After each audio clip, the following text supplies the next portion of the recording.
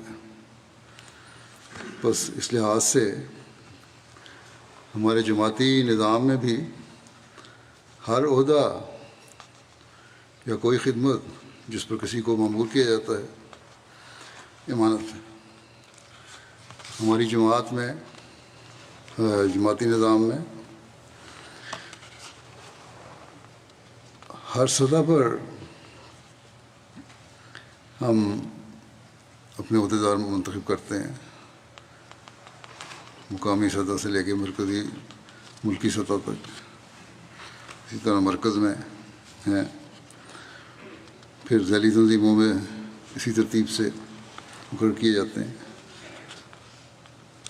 مرکزی نظام ہے یا ذیلی تنظیم کا نظام ہے، ہر جگہ نچلی سطح سے لے کر مرکزی سطح تک عہدیدار مقرر کیے جاتے ہیں، اور عموماً یہ انتخاب کے ذریعے ہوتا ہے. بس اللہ تعالیٰ کا حکم ہے کہ جب تم یہ عہدیدار منتخب کرو تو ایسے لوگوں کو منتخب کرو جو بظاہر نظر یعنی تمہاری نظر میں اس کام کے لیے بہترین ہیں اور اپنے کام کی امانت کا حق ادا کر سکتے ہیں. انتخاب کے وقت خواہش پروری یا رشتہ داری کا خیال نہیں رکھنا چاہیے. بعض دفعہ بعض عہدیدار مرکزی طور پر یا خلیفہ وقت کی طرف سے براہ راست بھی مقرر کر دیے جاتے ہیں، اور کوشش یہی ہوتی ہے کہ غور کر کے جو بہترین شخص اس کام کے لیے میسر ہو اسے مقرر کیا جائے. لیکن بعض دفعہ اندازے کی غلطی بھی ہو سکتی ہے، یا عہدے حاصل کرنے کے بعد لوگوں کے مزاج بدل جاتے ہیں، اور جو عاجزی اور محنت سے اور انصاف سے کام کرنے کی روح ایک عہدیدار میں ہونی چاہیے وہ نہیں رہتی. تو پھر ایسے شخص کے رویے کی ذمہ داری اسی پر ہوگی نہ کہ منتخب کرنے والے پر.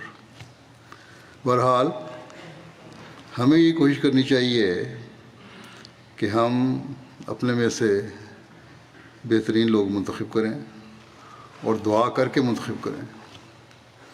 بہرحال عام طور پہ یہ کوشش ہوتی ہے کہ جو شخص کسی کام کے لیے مقرر کیا جا رہا ہے وہ ایسا نہ ہو جو آگے بڑھ بڑھ کر صرف اس لیے آ رہا ہے کہ میں عہدیدار بن جاؤں. اگر بعض دفعہ ایسے شخص کا نام جماعت کے افراد کی طرف سے کسی عہدے کے لیے تجویز ہو کر آ بھی جائے تو مرکز کو یا خلیفہ وقت کو اگر اس کے حالات کا پتہ ہو تو اسے کام نہیں دیا جاتا. اور یہ بات عین حضرت صلی اللہ علیہ وسلم کے ارشاد کے مطابق ہے. ایک روایت ہے کہ حضرت صلی اللہ علیہ وسلم کے روبرو دو شخص آئے اور کہا کہ ہمیں فلاں کام سپرد کر دیا جائے، ہم اس کے اہل ہیں. آپ صلی اللہ علیہ وسلم نے فرمایا کہ جس کو میں کسی کام کے لیے مقرر کرتا ہوں اللہ تعالیٰ اس کی مدد فرماتا ہے، اور جو خواہش کر کے خود کام اپنے سر پر لے اس کی پھر اللہ تعالیٰ کی طرف سے مدد نہیں ہوتی، اس کے کام میں برکت نہیں پڑتی. اس لیے کبھی عہدے کی خواہش کر کے عہدہ لینے کی کوشش نہیں ہونی چاہیے. ہاں، خدمت دین کا شوق ضرور ہونا چاہیے.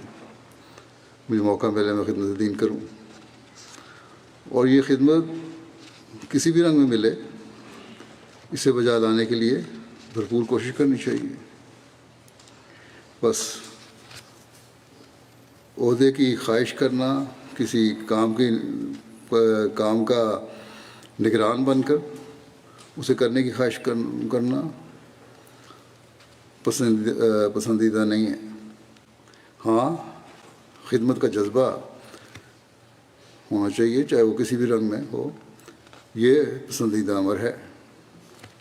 بس یہ باتیں منتخب کرنے والوں کو بھی ہمیشہ سامنے رکھنی چاہیے. قرآن کریم کے حکم کو اور آن حضرت صلی اللہ علیہ وسلم کے ارشاد کو ہمیشہ سامنے رکھنا چاہیے کہ تمہاری نظر میں دعا کے بعد جو اہل ترین لوگ ہیں کسی خدمت کے لیے انہیں منتخب کرو.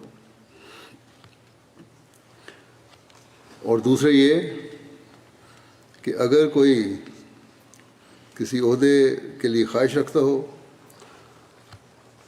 تو جماعتی نظام میں اور ہر انتخابی فورم میں اس کی حوصلہ شکنی ہونی چاہیے، اور منتخب کرنے والے کو انصاف سے اپنا انتخاب کرنے کا حق استعمال کرنا چاہیے. عموماً انتخاب کا یہ طریق ہے کہ ملکی مرکزی سطح پر عہدیداران کے منتخب کرنے کی رائے انتخاب کے نتائج کے ساتھ خلیفہ وقت کو پیش کی جاتی ہے، اور خلیفہ وقت کو اختیار ہے کہ وہ چاہے کثرت رائے سے پیش کیے ہوئے نام کو منتخب کرے یا کم ووٹ حاصل کرنے والے کو منتخب کرے. بعض دفعہ بعض ایسے حالات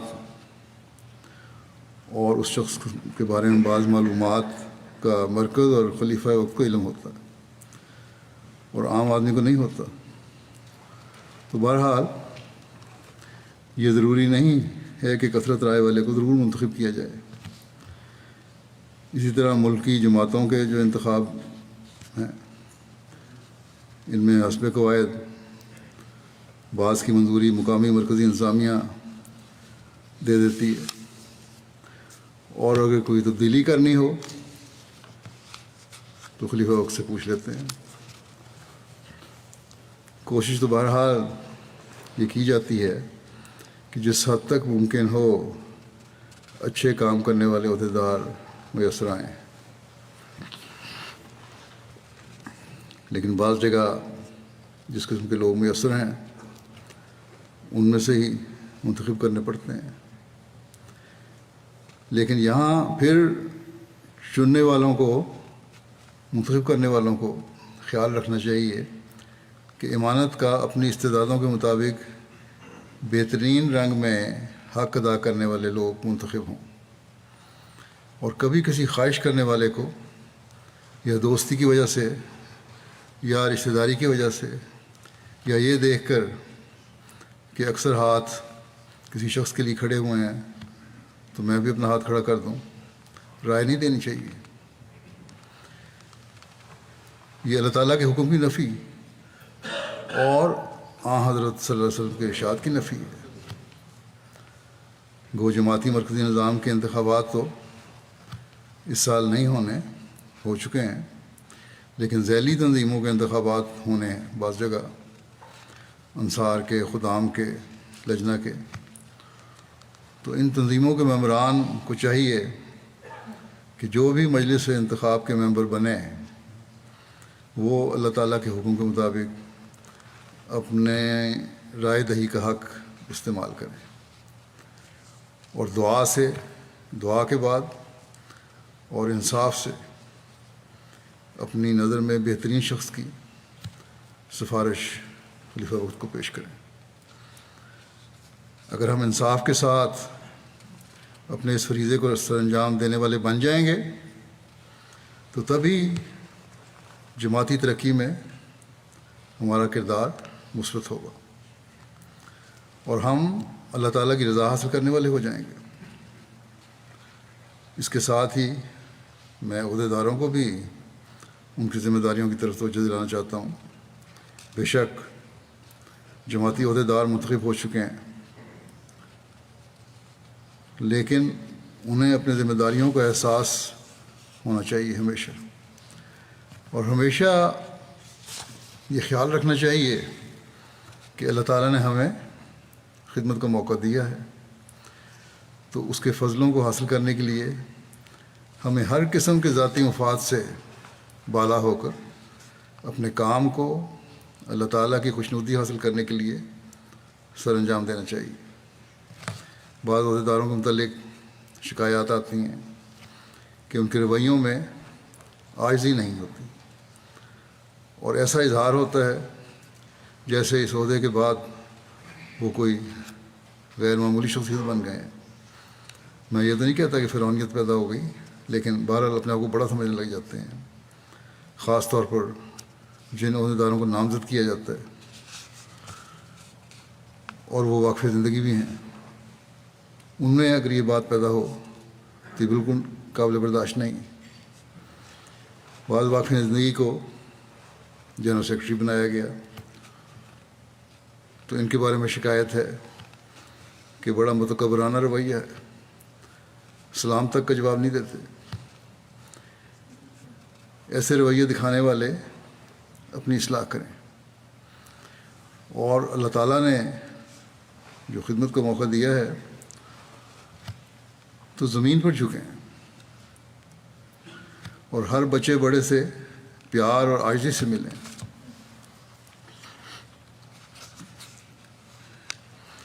آپ کو مقرر کیا گیا ہے کہ افراد جماعت کی خدمت کریں، نہ یہ کہ ان پر کسی قسم کی افسر شاہی کا روب ڈالیں۔ پھر بعض ایسے ہیں جو اپنے کام کی صحیح طرح سے انجام نہیں دیتے۔ یہاں میری طرف سے بھی بعض معاملات رپورٹ کے لیے جاتے ہیں تو ان کی دراز میں پڑے رہتے ہیں، جب تک یاد دہانی نہ کراؤ تو بار بار نہ پوچھو، اور 6 مہینے سال بعد پھر ایک معافی نامہ لکھ کر کہہ دیتے ہیں کہ ہمارے سے غلطی ہو گئی، ہم ان پر بروقت کارروائی نہیں کر سکے۔ اگر مرکز کے خطوط کے ساتھ، خلیفہ وقت کے خطوں کے ساتھ ان کا یہ سلوک ہے اور یہ رویہ ہے،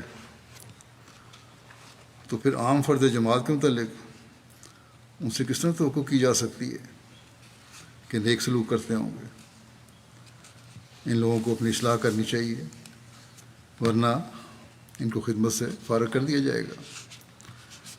عہدیداران کو بعض اور ذمہ داریوں کی طرف بھی میں توجہ دلانا چاہوں گا۔ ایک تو یہی کہ اپنے اندر عاجزی پیدا کریں، اور جو ذمہ داری دی گئی ہے اسے اس کا حق ادا کرتے ہوئے ادا کرنے کی کوشش کریں۔ ہر وقت یہ ذہن میں رہے کہ خدا تعالیٰ ہمارے اوپر نگران ہے، وہ ہماری ہر حرکت دیکھ رہا ہے۔ کوئی عہدہ ملنے کے بعد ہم ہر قسم کی بندشوں سے آزاد نہیں ہو گئے، بلکہ ہم خدا تعالیٰ کی پکڑ کے نیچے زیادہ آ گئے ہیں۔ لوگوں نے ہمیں منتخب کیا ہے، ہم پر اعتماد کر کے خلیفہ وقت نے ہمیں اس خدمت کے لیے منظور کیا ہے، تو ہم نے اس اعتماد کو قائم رکھنے کی کوشش کرنی ہے، اور اپنی تمام تر صلاحیتیں اس خدمت کو بہترین رنگ میں ادا کرنے کے لیے صرف کرنی ہے۔ یہ سوچ ہوگی تو تبھی صحیح کام کرنے کی روح بھی پیدا ہوگی، اور افراد جماعت کا بھی تعاون رہے گا۔ اکثر عہدیدار یہ شکایت کرتے ہیں کہ بعض شعبوں میں افراد جماعت تعاون نہیں کرتے۔ بے شک یہ افراد کی بھی ذمہ داری ہے کہ جن لوگوں کو انہوں نے خود خدمت کے لیے چنا ہے ان سے تعاون بھی کریں، لیکن ساتھ ہی عہدیداران کا بھی کام ہے کہ اپنی بہترین مثالیں لوگوں کے سامنے قائم کریں. اب ایک عہدیدار کی رپورٹ ملی کہ وہ اپنی آمد پر صحیح چندہ نہیں دیتا اور نہ ہی کم شرح سے چندہ ادا کرنے کی اجازت لینی چاہتا ہے. تو ایسا شخص پھر دوسروں کے لیے کیا نمونہ پیش کرے گا؟ دوسروں کو کس طرح کہے گا کہ مالی قربانی کرو؟ بس اپنے ذاتی نمونے بہت ضروری ہیں. بہت زیادہ استغفار کی ضرورت ہے. اللہ تعالیٰ کی تسبیح کرنے کی ضرورت ہے. اپنی حالتوں کے جائزے لینے کی ضرورت ہے. اگر ایک سیکرٹری تربیت خود 5 وقت باجماعت نماز ادا کرنے کی طرف توجہ نہیں دیتا تو دوسروں کو کس طرح تلقین کر سکتا ہے کہ نمازوں کی طرف توجہ دو؟ اسی طرح ایک واقف زندگی اور مربی خود نوافل ادا کرنے کی طرف توجہ نہیں دے رہا تو افراد جماعت کو کس طرح نصیحت کر سکتا ہے کہ عبادتوں کی طرف توجہ کرو؟ حضرت مسیح علیہ السلام نے اسی طرف تو ہماری توجہ دلائی ہے کہ غیر احمدی مولوی نصیحت کرتا ہے لیکن اس کے عمل اس کی نصیحت کے مطابق نہیں ہے، اس لیے اس کی باتوں کا اثر نہیں ہوتا. بس ہمارے لیے تو ہر لمحہ بڑی فکر سے گزارنے کی ضرورت ہے. ہر قدم بڑا پھونک پھونک کر اٹھانے کی ضرورت ہے. جب یہ ہوگا تب ہی ہم اپنی امانتوں کا حق ادا کرنے والے ہوں گے. سیکرٹریان تربیت اگر اپنے نمونے قائم کرتے ہوئے پیار اور محبت کے ساتھ جماعت کی تربیت کریں تو افراد جماعت میں ایک انقلابی تبدیلی پیدا کر سکتے ہیں. ہر عہدیدار کو اپنے شعبے کی بہتری کے لیے کم از کم 2 نفل بھی روزانہ پڑھنے چاہیے کہ اللہ تعالیٰ برکت عطا فرمائے. اگر تربیت کا شعبہ فعال ہو جائے تو باقی شعبے خود بخود میرے اندازے کے مطابق کم از کم 70% تک بہتر رنگ میں کام کرنا شروع کر دیں گے. بس ہمیشہ یاد رکھنا چاہیے کہ عہدیداروں نے اپنے نمونے قائم کرنے ہیں اور خاص طور پر عمرائے جماعت نے، صدران جماعت نے، سیکرٹریان تربیت نے خصوصاً، باقی نے بھی کرنے ہیں. یہ نہیں کہ باقی نہ بھی کریں تو فرق نہیں پڑتا. میرا ان عہدیداروں کو خاص توجہ دلانے کا ہرگز یہ مطلب نہیں ہے کہ باقی نہ بھی کریں تو فرق نہیں پڑتا. ہر ایک کرے گا تبھی جماعتی ترقی صحیح طرح ہوگی. اگر اپنے نمونے نہ دکھائیں تو یہ نہیں ہے کوئی فرق نہیں پڑتا، بہت فرق پڑتا ہے. ہر عہدیدار کے عمل کا فرق پڑتا ہے. اگر سیکرٹری مال خود اپنے چندے احتیاط سے ادا نہیں کر رہا تو دوسروں کو کیا کہے گا، جیسا کہ میں نے بتایا، اور پھر اس کے کہنے میں کیا برکت ہوگی. اگر تبلیغ کا سیکرٹری تبلیغ کا حق ادا ہی نہیں کر رہا تو افراد جماعت کو کس طرح تبلیغ کے لیے متحرک کرے گا. بس ہر شعبہ اہم ہے. اسی طرح ذیلی تنظیموں کے صدران کے عہدے ہیں اور باقی عاملہ ممبران کے عہدے اہم ہیں. ذیلی تنظیموں میں بھی ہر سطح پر اپنے آپ کو فعال کرنا ہوگا. بعض جگہ صدر لجنہ کے بارے میں شکایت آتی ہے کہ ان کے رویے ٹھیک نہیں ہیں، بعض کے نوآبایات کے ساتھ رویے ٹھیک نہیں ہیں، ان کو کھینچنے کی بجائے ان کو دوڑانے کا باعث بن رہی ہیں. ان نوآبایات کو بڑے غلط رنگ میں طریقے سے کہا جاتا ہے کہ ہم تمہاری اصلاح کریں گے، جبکہ میرے نزدیک خود ایسی صدر لجنہ کی اصلاح ہونی چاہیے. اور یہ اس لیے ہوتا ہے کہ چند لوگوں کے پاس عہدے مستقل چلتے رہتے ہیں۔ ممبرات لجنہ بھی اپنے انتخاب میں نہیں دیکھتی کہ کوئی کون اہل ہے اور کون نہیں ہے، جس کے نتیجے میں خرابیاں پیدا ہوتی ہیں، پھر شکایات آتی ہیں، اور جب خرابیاں پیدا ہوں تو اور لوگوں کے ایمان کو ٹھوکر لگتی ہے۔ تو اگر منتخب کرنے والیاں خود اپنا حق کے رائے دہی انصاف سے اور اللہ تعالیٰ کا خوف رکھتے ہوئے ادا نہیں کر رہی تو پھر شکایت بھی نہیں ہونی چاہیے۔ بس انتخابات کے وقت امامتوں کے اہل کو منتخب کریں تو شکایات ختم ہوں گی، ورنہ ہم اپنی اصلاح نہیں کر سکتے۔ عہدیداروں سے میں یہ بھی کہوں گا کہ وہ اسٹیجوں پر بیٹھنے کے لیے نہیں ہیں۔ ہر عہدیدار کو اپنی ڈیوٹی ایک عام کارکن بن کر دینی چاہیے۔ ایک خاتون نے مجھ سے ذکر کیا، ناوبایا نے، باہر سے آئی ہوئی تھی خاتون اس جلسے پہ۔ یہاں جلسے پر ایک بات نے مجھے بہت متاثر کیا۔ میں نے دیکھا کہ صدر لجنہ ڈسپلن کی ڈیوٹی والی لڑکیوں کے ساتھ ڈیوٹی دے رہی تھی۔ تو بہرحال یہ تو اس صدر کا فرض تھا، یہ کوئی غیر معمولی کام نہیں جو اس نے کیا۔ اگر ڈیوٹی نہ دے رہی ہو اور نگرانی نہ کر رہی ہو ہر جگہ پر تو تب قصوروار ہے وہ۔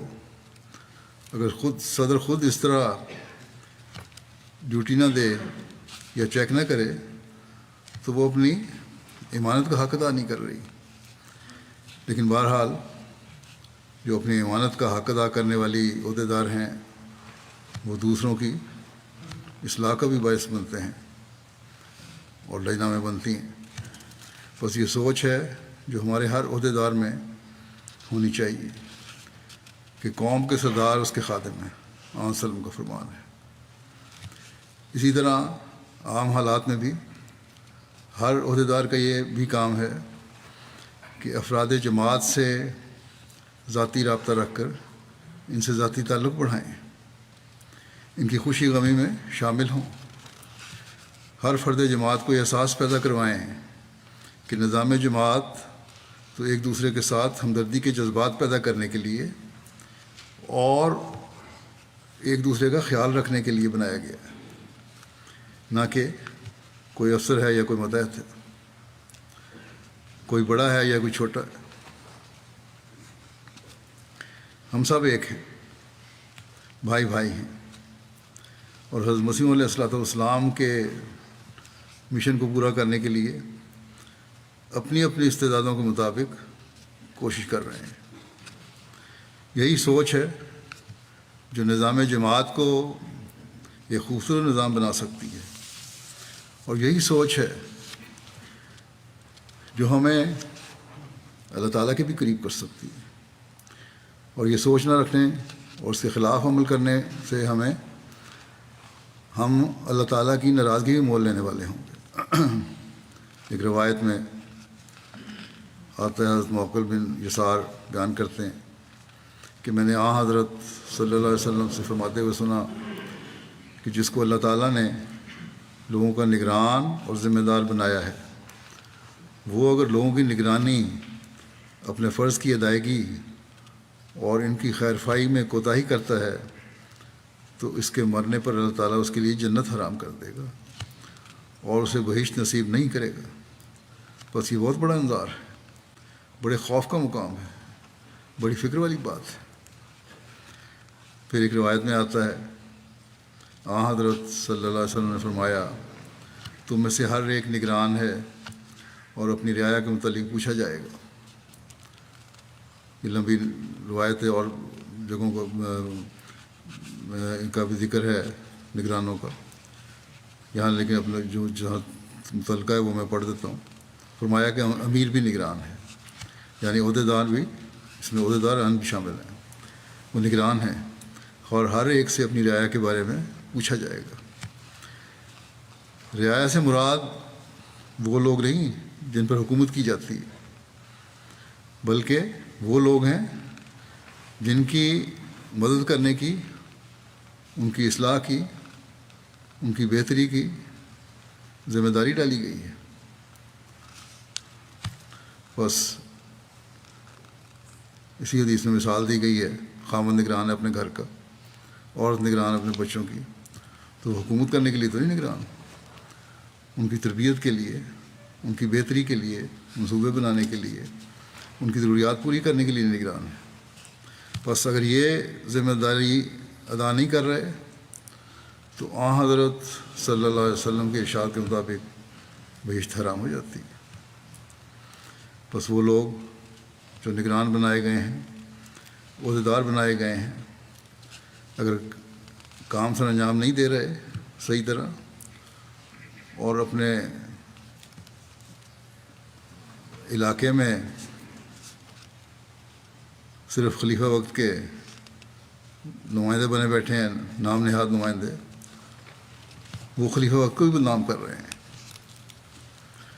اور خلیفہ وقت کو بھی گناہ گار بنا رہے ہیں۔ جیسے کہ میں نے مثال دی تھی، رپورٹیں ہی مہینوں نہیں بھیجتے۔ اب ایسے لوگوں کے بارے میں میرے پاس اس کے علاوہ اور کوئی حل نہیں کہ اگر حقیقت میں وہ اپنی اصلاح نہیں کرتے تو ان کو خدمت سے فارغ کر دیا جائے اور میں پھر ان کے گناہوں میں شامل نہ ہوں۔ بس میں بھی اللہ تعالیٰ سے استغفار کرتا ہوں، یہ لوگ بھی استغفار کریں اور اپنی اصلاح کریں۔ اللہ تعالیٰ کرے کہ خلافت احمدیہ کو ہمیشہ ایسے سلطان نصیر عطا ہوں جو اپنی ذمہ داریوں کو سمجھتے ہوئے اپنے کام سر انجام دیں، نہ یہ کہ صرف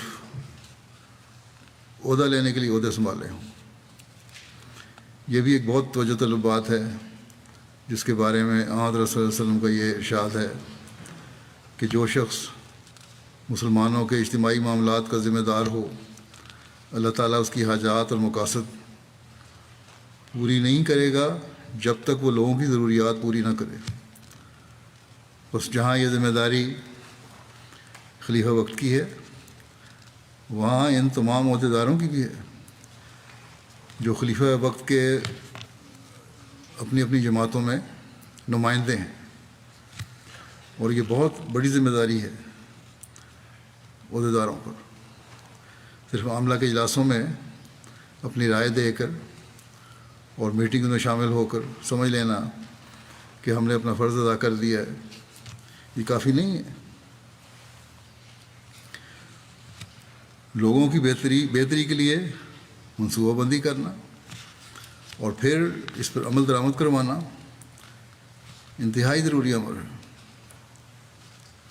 اور جو وسائل ہمارے پاس ہیں اس کے اندر رہتے ہوئے جو بہترین حل لوگوں کی ضروریات پوری کرنے کا ہو سکتا ہے وہ ہمیں نکالنا چاہیے۔ اس کے لیے دنیاوی ضروریات پوری کرنے کے لیے شعبہ مرامہ بھی ہے اور شعبہ صنعت و تجارت ہے، اور اس طرح ذیلی تنظیموں کو اس کے لیے اپنا فعال کردار ادا کرنا چاہیے۔ بے شک ہمارے پاس وسائل کم ہیں، لیکن جو ہیں ان کا بہترین استعمال صحیح منصوبہ بندی سے بہت سو کی مدد کر سکتے ہیں۔ ایک شعبہ جو آج کل تقریباً تمام جماعتوں کے لیے ایک چیلنج بنا ہوا ہے وہ رشتہ ناطے کا شعبہ ہے۔ اس کے لیے بہت وسیع منصوبہ بندی کی ضرورت ہے، جماعتی نظام کو بھی، ذیلی تنظیموں کے نظاموں کو بھی ایک دوسرے کے ساتھ مل کر یہ کام کرنا ہوگا۔ یہاں پھر شعبہ تربیت جماعتی بھی اور ذیلی تنظیموں کے بھی کو بہت فعال کرنے کی ضرورت ہے، پھر اسی شعبے کی طرف بات پلٹ جاتی ہے۔ اگر ہمارے نوجوانوں کی صحیح تربیت ہو تو ہم حضرت صلی اللہ علیہ وسلم کے اس ارشاد کو ہمیشہ سامنے رکھیں کہ رشتے کے معاملے میں دولت، خاندان اور خوبصورتی کے بجائے دین کو فوقیت دو۔ اگر یہ ہماری ترجیح ہو جائے گی تو پھر لڑکے بھی اور لڑکیاں بھی اپنی دینی حالتوں کو بہتر کرنے اور خدا تعالیٰ سے تعلق جوڑنے کو ترجیح دیں گے، اور اس طرح ہم اپنی اگلی نسل کو محفوظ کر سکیں گے۔ ورنہ آج کل دجال جو چالیں چل رہا ہے، اس سے معمولی کوششوں سے بچنا بہت مشکل ہے۔ اس کے لیے تو بہت وسیع منصوبہ بندی کرنی ہوگی۔ بس ہر عہدیدار کو پہلے اپنے گھر کی اصلاح کی ضرورت ہے، پھر جماعت میں اس بات کی طرف بہت توجہ دلانے کی ضرورت ہے کہ ہمارا عہد دین کو دنیا پر مقدم رکھنے کا صرف عہد ہی نہ ہو، بلکہ ہم میں سے ہر ایک اس کی عملی شکل بن جائے۔ جب یہ ہوگا تبھی ہم دجال کا مقابلہ کر سکیں گے، اپنی نسلوں کو بچا سکیں گے، اپنے عہدوں کی بھی حفاظت کر سکیں گے، ان کا حق ادا کر سکیں گے، اور اپنی امانتوں کا بھی حق ادا کر سکیں گے۔ بس دنیا کی تمام جماعتوں کی ملکی اور مقامی عاملہ اور اسی طرح ذیلی تنظیموں کو اس بارے میں بہت سوچ بچار اور اقلاع عمل کی ضرورت ہے تاکہ اپنی امانتوں کا حق ادا کر سکیں۔ جیسا کہ میں نے مثال دی تھی امور عامہ تک کام کی تھوڑی سی مختصر، ہمارے نظام میں امور عامہ کا بھی ایک شعبہ ہے، اور اس شعبہ کو بھی یہ شعبہ بھی بہت اہم ہے سمجھا جاتا ہے اور ہے بھی، لیکن عموماً یہ تاثر پیدا ہو گیا ہے کہ اس شعبے کا کام لوگوں کو سزائیں دلوانا یا سختی سے لوگوں کو تنبیہ کرنا ہے۔ امور عامہ کے شعبے میں کام کرنے والوں کو پتہ ہونا چاہیے دنیا میں ہر جگہ کہ ان کا صرف اتنا کام نہیں ہے، یہ تو کام کا ایک حصہ ہے، اور سختی سے تنبیہ کرنا تو بہرحال ان کا کام نہیں ہے۔ یہ تو ایک انتہا ہوتی ہے جہاں سزا کے طور پر سفارش کی جاتی ہے جب کوئی حل نہ ہو۔ یا پھر میں یہی کہوں گا کہ اگر شعبہ تربیت فعال ہے تو امور عامہ کے بہت سے مسائل حل ہو جاتے ہیں جو افراد جماعت کے آپس کے جھگڑوں سے تعلق رکھتے ہیں، یا افراد جماعت کے غلط کاموں میں ملوث ہونے سے تعلق رکھتے ہیں، یا مخالفین کے کسی ذریعہ سے یا کمزور ایمان والوں کے ذریعے سے جماعت میں بے چینی پیدا کرنے کی جو کوشش ہوتی ہے اس سے تعلق رکھتے ہیں۔ اور بعض جگہ تربیت کے شعبے نے افراد جماعت کے ساتھ ایک خاص تعلق پیدا کر کے اس بارے میں کوشش بھی کی ہے، تو جہاں لوگوں کی شکایات اس کوشش سے دور ہوئی اور نظام سے بدظنی دور ہوئی، وہاں انہوں نے جماعتی فیصلوں کا احترام بھی کیا اور اسے احترام سے قبول بھی کیا، اور پھر مخالفین کی جو منافقین یا بدن افراد سے فائدہ اٹھانے کی کوشش تھی وہ بھی ناکام ہوئیں۔ بس شعبہ تربیت اور امور عامہ کی بعض معاملات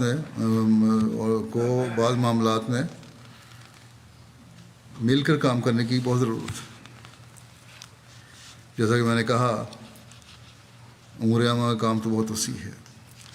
جماعت میں معاشی استحکام پیدا کرنے کے لیے پروگرام بنانا ان کا کام ہے، افراد جماعت کو ملازمت اور دیگر ذرائع روزگار کے لیے رہنمائی اور مدد کرنا ان کا کام ہے، خدمت خلق کاموں کو سر انجام دینا ان کا کام ہے،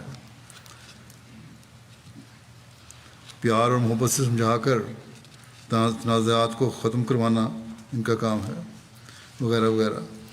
لیکن بہرحال قضائی معاملات میں امور عامہ کو دخل نہیں ہے کہ فیصلہ کرنے شروع کر دیں۔ ہاں، قضاء کے فیصلوں کی تنفیذ کروانا ان کا کام ہے، لیکن اس میں فیصلہ کے بعد اگر کوئی فریق اس کی تعمیل کرنے میں لہد لال سے کام لے رہا ہے تو امور عامہ کے شعبے کا کام ہے کہ اسے آرام سے سمجھائیں کہ اس پر عمل نہ کر کے کیوں اپنا دین برباد کرتے ہو۔ تھوڑے سے دنیاوی مفاد کی خاطر کیوں اپنا دین برباد کرتے ہو اور میرا وقت ہی ضائع کرتے ہیں؟ پھر ایسے لوگ بار بار مجھے ہی لکھتے رہتے ہیں، حالانکہ خود غلطی بھی ہوتے ہیں. تو بہت سے لوگ سمجھ جاتے ہیں اگر ان کو سمجھایا جائے. بہرحال امورامہ کا کام صرف سزائیں دلوانا نہیں ہے، بلکہ ان سزاؤں سے لوگوں کو بچانا ہے، اور اس کے لیے انہیں ہر ممکنہ کوشش کرنی چاہیے. اگر کہیں غلط کام ہوتا دیکھیں یا سمجھیں کہ اس سے جماعتی مفاد کو نقصان پہنچ سکتا ہے تو فوراً شعبہ تربیت کو بھی ساتھ ملا کر مربیان کی مدد بھی حاصل کر کے جہاں جماعتی مفاد کی حفاظت کریں گے وہاں لوگوں کے ایمان بچانے کی کوشش کریں گے، اور وہ کرنی چاہیے. بعض دفعہ عہدیداروں کے رویے نظام کے بارے میں بدظنیاں پیدا کر دیتے ہیں. مثلا یہ کہ اگر کسی نے اپنی ضرورت کے لیے خلیفہ وقت کی درخواست دی ہے تو صدر جماعت یا امیر جماعت یا امور عامہ یا کسی خاص متعلقہ شعبے سے اگر متعلق ہے، اس کے کام کرنے والے اس شخص سے سختی کرتے ہیں کہ ہمارے ذریعے سے کیوں نہیں درخواست دی، اور معاملہ لٹک جاتا ہے، بجائے اس کے کہ فوری رپورٹ بھجوائیں اگر مرکز سے ان کو رپورٹ کے لیے کہا گیا ہے. پھر جب جواب نہیں جاتے تو اس شخص کو بدظنی پیدا ہو جاتی ہے، اور براہ راست لوگ مجھے لکھتے ہیں جو درخواستیں، ان کو خاص طور پر بدظنی پیدا ہوتی ہے کہ ہماری درخواستیں نہیں پہنچتی، کہ لمبا عرصہ جو کارروائی نہیں ہوتی. لوگ سمجھتے ہیں کہ خلیفہ وقت کو ہماری درخواست پہنچی نہیں ہے، جیسی بھی صورتحال ہو جاتی ہے. ایک طرف تو یہ کہ ہمارے سے کیوں نہیں پوچھا، دوسرے کہ کیونکہ ہمارے سے پوچھا نہیں اس لیے اس پہ کارروائی نہ کرو، اور پھر بدظنیاں پیدا ہوتی ہیں خلیفہ وقت پہ اور خلیفہ وقت کے دفتر پہ. حالانکہ یہ سب غلط ہے. ہر خط پہنچتا ہے یہاں، جو یہاں آ جائے وہ بڑا بھی جاتا ہے، کھولا بھی جاتا ہے، یہ نہیں کہ اس کو روک لیا جائے. اور ہر قسم کی درخواست متعلقہ جماعت کو رپورٹ کے لیے بھجوائی بھی جاتی ہے. تو بہرحال افراد جماعت کو میں بتا دوں کہ جو بھی خط ان کا یہاں آتا ہے، یہاں پہنچ جائے، وہ کھولا بھی جاتا ہے، پڑھا بھی جاتا ہے، اور اس پہ کارروائی بھی کی جاتی ہے. متعلقہ جماعت کا شعبہ اس کے جواب میں دیر لگاتا ہے. تو ایسے عہدیداران کو خوف کرنا چاہیے کہ ان کے یہ عمل فرد جماعت اور خلیفہ وقت میں دوری پیدا کرنے والے ہوتے ہیں، نظام کے بارے میں بدظنیاں پیدا کرنے والے ہوتے ہیں، اور اس طرح وہ متعلقہ عہدیدار گناہ گار بن رہا ہوتا ہے. کسی کے ایمان سے کھیل کر وہ اپنے آپ کو گناہ گار بنا رہا ہوتا ہے. بس ایسے لوگوں کو خوف کرنا چاہیے. ہر عہدیدار کو یہ سمجھنا چاہیے، اور خاص طور پر جن کے سپرد افراد جماعت کی ضروریات کا خیال رکھنے کا کام ہے، کہ اگر انہوں نے سستی دکھائی اپنے کام میں اور لوگوں کے حق ادا نہ کیے تو نہ صرف اپنی امانتوں میں خیانت کرنے والے ہیں بلکہ اللہ تعالیٰ کی پکڑ میں بھی آنے والے ہیں. حضرت صلی اللہ علیہ وسلم کا یہ ارشاد ہے، روایت میں آتا ہے کہ جو امام، اس سے مراد ہر عہدیدار ہے، حاجت مندوں، ناداروں اور غریبوں کے لیے اپنا دروازہ بند رکھتا ہے، اللہ تعالیٰ اس کی ضروریات کے لیے آسمان کا دروازہ بند کر دیتا ہے. بس اگر کوئی ایسا سوچ رکھنے والا عہدیدار یا ان کے دفتر میں کام کرنے والا کارکن ہیں تو اللہ تعالیٰ کا خوف رکھتے ہوئے لوگوں کی حاجتیں پوری کرنے میں جلدی کیا کریں، یا کم از کم جلد رپورٹ دیا کریں. پھر مرکز کا کام ہے کہ جائزہ لے کر دیکھے کہ کس حد تک یہ حاجت پوری کی جا سکتی ہے. لیکن جواب ہی نہ دینا اور درخواست کو ایک کونے میں رکھ دینا، یہ بہت بڑا جرم ہے. بس ہمیں کوشش کرنی چاہیے کہ اللہ تعالیٰ کی رضا حاصل کرنے کی حت المقدور کوشش کریں، ہر نیک کام کرنے کی طرف توجہ رکھیں. حضرت صلی اللہ علیہ وسلم نے فرمایا، جہاں بھی تم ہو اللہ تعالیٰ کا تقویٰ اختیار کرو. اگر کوئی برا کام کرو تو اس کے بعد نیک کام کرنے کی کوشش کرو. یہ نیکی بدی کو مٹا دے گی. اور لوگوں سے خوش اخلاقی اور حسن سلوک سے پیش آؤ. اسی طرح ایک روایت میں آتا ہے کہ حضرت صلی اللہ علیہ وسلم نے ابو موسیٰ اور معاذ بن جبل کو یمن کے 2 علیحدہ حصوں کی طرف والی مقرر کر کے بھیجا تو یہ نصیحت فرمائی کہ آسانی پیدا کرنا، مشکلیں نہ پیدا کرنا، محبت اور خوشی پھیلانا اور نفرت نہ پنپنے دینا. بس یہ وہ نصیحت ہے جو ہر عہدیدار کو، جو لوگوں سے زیادہ واسطہ رکھتا ہے، اپنے لیے رہنما اصول کے طور پر سامنے رکھنی چاہیے. بس یہی وہ طریق ہے جس سے عہدیدار جماعت کے افراد کی خدمت کا حق ادا کر سکتے ہیں اور ان کے ایمان کی حفاظت میں بھی کردار ادا کر سکتے ہیں اور جماعت کی اکائی کو قائم رکھنے میں بھی اپنا کردار ادا کر سکتے ہیں اور انہی ایمانتوں کے بھی اور اپنی ایمانتوں کے بھی حق ادا کر سکتے ہیں. اور جب یہ ہوگا تو ایک ایسا حسین معاشرہ پیدا ہوگا جو صحیح اسلامی معاشرہ ہے اور جس کے قائم کرنے کے لیے حضرت مسیح موعود علیہ السلام آئے تھے اور ہم نے ان کو مان کر عہد بیعت کیا ہے. بس ہمیشہ عہدیدار یہ بات یاد رکھیں کہ افراد جماعت نے انہیں منتخب کیا ہے یا آئندہ کریں گے تو اس لیے کہ وہ اپنی ایمانتوں کا حق ادا کریں. لیکن اگر انہوں نے اپنی سوچ کے ساتھ، منتخب کرنے والوں نے اگر اس سوچ کے ساتھ انتخاب نہیں بھی کیا تو اب عہدیداروں کا کام ہے کہ اللہ تعالیٰ نے ان کے سپرد جو ایمانتیں کر دی ہیں ان کا حق ادا کریں اور اپنے فرائض نیک نیتی سے ادا کریں. اللہ تعالیٰ کا خوف دل میں رکھتے ہوئے ادا کریں. اللہ تعالیٰ کی رضا حاصل کرنے کے لیے ادا کریں. خلیفہ وقت کا سلطان نصیر بنتے ہوئے ادا کریں. حت الوسع لوگوں کے ایمانوں کی مضبوطی اور ان کو فائدہ پہنچانے کے لیے ادا کریں. اور جب یہ سوچ رکھیں گے اور اس سوچ کے ساتھ اپنے فرائض ادا کریں گے تو اللہ تعالیٰ آپ کے کاموں میں برکت ڈالے گا اور ہر موقع پر معین و مددگار بھی ہوگا. اگر یہ نہیں تو ہم تقوی سے دور ہٹنے والے ہوں گے، خدا تعالیٰ سے بھی خیانت کر رہے ہوں گے، خلیفہ وقت سے بھی خیانت کر رہے ہوں گے اور جن لوگوں نے اعتماد کیا تھا صحیح یا غلط ان کے ایمانوں کو بھی نقصان پہنچانے والے ہوں گے. حضرت عبد المسیح علیہ السلام فرماتے ہیں مومن وہ ہیں جو اپنے ایمانتوں اور عہدوں کے رعایت رکھتے ہیں، یعنی ادائے امانت اور افائے عہد کے بارے میں کوئی دقیقہ تقوی اور احتیاط کا باقی نہیں چھوڑتے. پھر ایک جگہ فرماتے ہیں انسان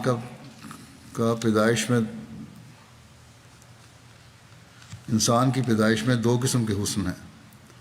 ایک حسن معاملہ اور وہ یہ کہ انسان خدا تعالیٰ کی تمام ایمانتوں اور عہد کے ادا کرنے میں رعایت رکھے کہ کوئی عمل حت الوسع ان کے متعلق فوت نہ ہو، کوئی عمل ضائع نہ ہو ایمانتوں کے حق ادا کرنے میں.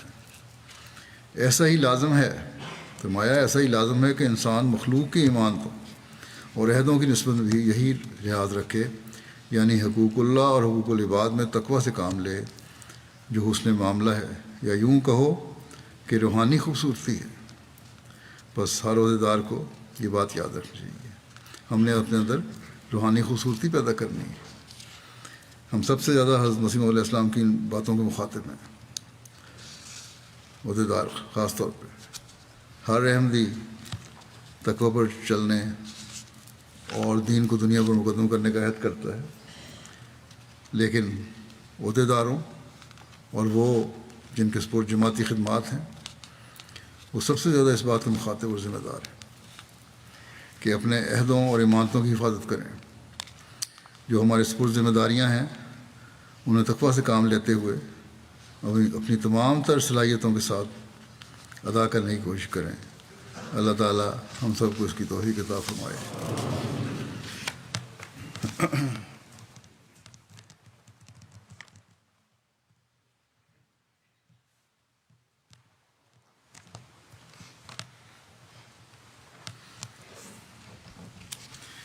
الحمد لله نحمده ونستعينه ونستغفره ونؤمن به ونتوكل عليه ونعوذ بالله من شرور أنفسنا ومن سيئات أعمالنا من يهده الله فلا مضل له ومن يضلل فلا هادي له ونشهد أن لا إله إلا الله ونشهد أن محمدا عبده ورسوله عباد الله رحمكم الله إن الله يأمر بالعدل والإحسان وإيتاء ذي القربى وينهى عن الفحشاء والمنكر والبغي يعظكم لعلكم تذكرون اذكروا الله يذكركم وادعوه يستجب لكم ولذكر الله أكبر.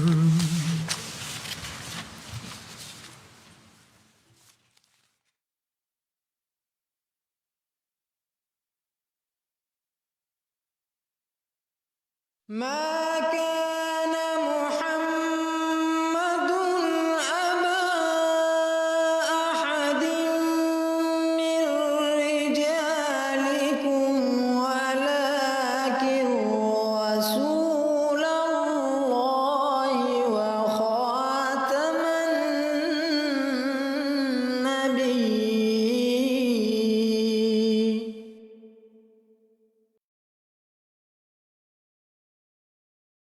Coming up next, we present a program discussing the blessed character of the promised Messiah alayhi salam.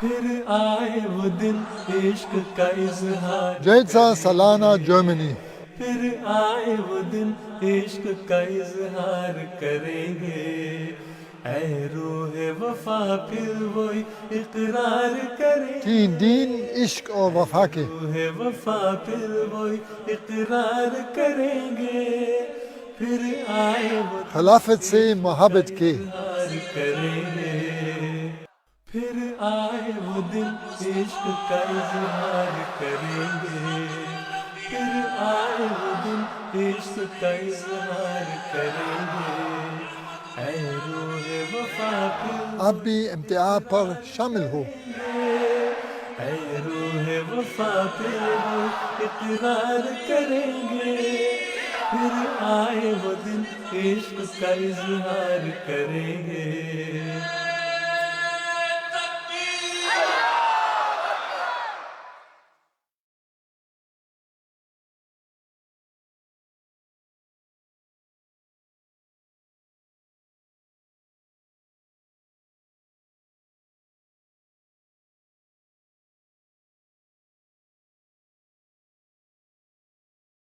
یہ ہمارا ایک چھوٹا سا قصبہ ہے ہمارا اس لیے کہ ہمارا مرکز ہے یہاں ویسے یہاں سینکڑوں ایسے دوست بھی ہمارے رہتے ہیں جن کا تعلق جماعت احمدیہ سے نہیں بچے ہیں وہ اسکولوں میں پڑھتے ہیں جو احمدی بچے نہیں جو کالجز میں پڑھتے ہیں زنانہ بھی مردانہ بھی کالجز میں ایسے بچے پڑھتے ہیں ان کے رشتہ دار ہیں وہ کرائے پہ یہاں مکان لے کے رہتے ہیں لیکن ہمارا مرکز ہے یہاں اس لیے ہم کہتے ہیں یہ ہمارا قصبہ جو ہے اس نے بھی خدا تعالیٰ کے بڑے نشان دیکھے ہیں یہ وہ جس جگہ آپ بیٹھے ہیں جہاں آپ ہزاروں یہ مکان دیکھ رہے ہیں جو مکان جلسہ کے دنوں میں خدا تعالیٰ کی ان برکتوں کو ظاہر کرتے ہیں کہ وہ اتنی بڑی تعداد کو اتنی چھوٹی جگہوں کے اندر سمیٹ لیتے ہیں اور یہ مکان کوشش کرتے ہیں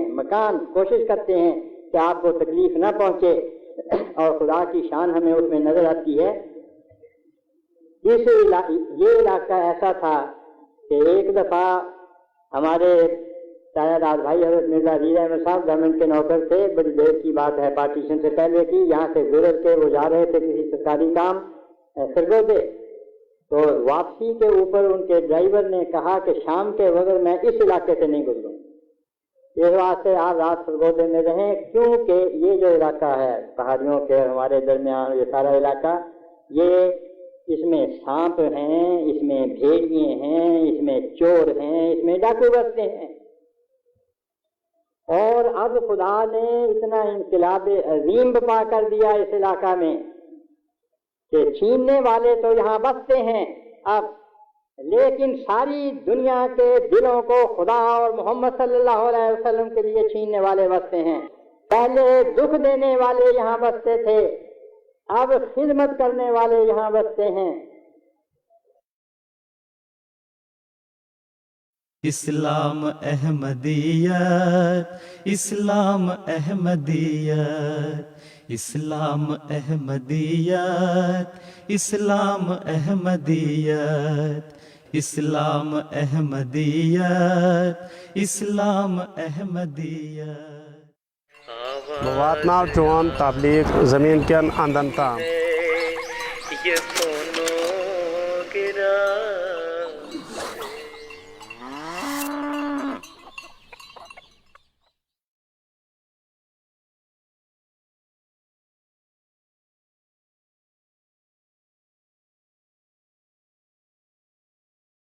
بہار آئی ہے اس وقت خزاں میں۔ بسم اللہ الرحمن الرحیم۔ السلام علیکم ورحمۃ اللہ وبرکاتہ۔ سیدنا حضرت اقدس مسیح موعود علیہ الصلاۃ والسلام کی سیرت مبارکہ پر مبنی پروگرام حیات جاویداں کے ساتھ خاکسار نجیب اللہ ایاز آپ کی خدمت میں حاضر ہے۔ ناظرین کرام، آقا و نوکر کے تعلقات اس قسم کے ہوتے ہیں کہ اس میں بڑے بڑے آدمیوں کو دیکھا گیا ہے کہ ٹھوکر کھا جاتے ہیں۔ عام طور پر آقا یہی سمجھتا ہے کہ جو شخص ہماری خدمت اور ملازمت میں ہے، قدرت نے نعوذ باللہ اسے انسان نہیں جانور بنا دیا ہے، اور جو خدمت اس سے جس وقت چاہیں لیں وہ تکلیف اور تکان کے اثروں سے محفوظ ہے، جن الفاظ میں چاہیں اس کو خطاب کریں۔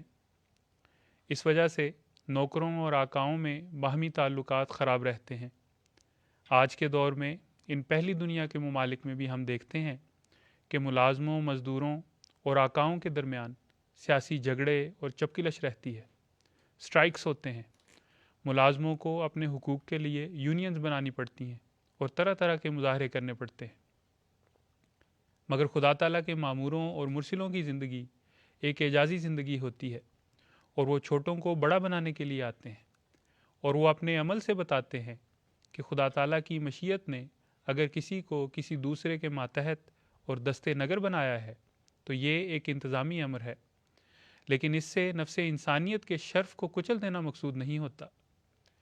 حضرت صلی اللہ علیہ وسلم نے اپنے اسوے سے نوکروں اور خدمتگاروں کے حقوق قائم فرمائے ہیں اور حسن سلوک کی اعلیٰ ترین مثالیں قائم فرمائی ہیں۔ چنانچہ حضور صلی اللہ علیہ وسلم کے ایک دیرینہ خادم حضرت انس روایت کرتے ہیں کہ مجھے 10 سال حضور کی خدمت کی توفیق ملی۔